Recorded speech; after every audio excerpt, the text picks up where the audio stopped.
Major ডালিম বলছি। অদ্য সকাল হতে খন্দকার মুশতাক আহমদের বলিষ্ঠ নেতৃত্বে সামরিক বাহিনী ক্ষমতা দখল করিয়াছে। শেখ মুজিব ও তার খুনি দুর্নীতিবাজ সরকারকে উৎখাত করা হইয়াছে। এখন হতে সারা দেশে সামরিক আইন জারি করা হলো। আপনারা সবাই আমাদের সাথে সহযোগিতা করুন। আপনারা নিশ্চিন্ত থাকুন, কোনো অসুবিধা আপনাদের হইবে না। বাংলাদেশ জিন্দাবাদ। ডালিম কি তাহলে দেশে ফিরবেন বা ফিরতে পারবেন? আমাকে সুইডেনের বড় ভাই যিনি মেজর ডালিমের শিষ্য, উনি বলছেন ওনারে তো দেশে আনা দরকার। উনি অবশ্যই দেশে আসবেন। আমরা নতুন সংবিধান লিখলে 15 আগস্টকে বিপ্লবী অভ্যুত্থানের মর্যাদা দেব। আগের রায় বিচার সবকিছু ইনভ্যালিড হয়ে যাবে।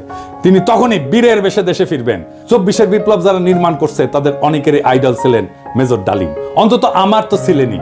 উনার নাম আমরা আকাশে লিখে রাখবো ঈসা খান তিতুমির, হাজী শরীয়তুল্লাহর সাথে। বাংলাদেশে যতবার জালেম আসবে ততবার মেজর ডালিমেরা জন্মাবে। কখনো তাদের নাম হবে আবু সাইদ, কখনো তাদের নাম হবে মীর মুগ্ধ, কখনো তাদের নাম হবে ওয়াসিম, আনাস। আমরা এক একটা তারার নাম দেব এই বীরদের নামে। 24-এর বিপ্লব একটা প্রকৃত বিপ্লব হয়ে উঠবে যদি আমরা নতুন সংবিধান লিখে মেজর ডালিমকে দেশে ফিরে আনতে পারি। সেই দিন হবে বিপ্লবের প্রকৃত বিজয়। ইনকিলাব জিন্দাবাদ।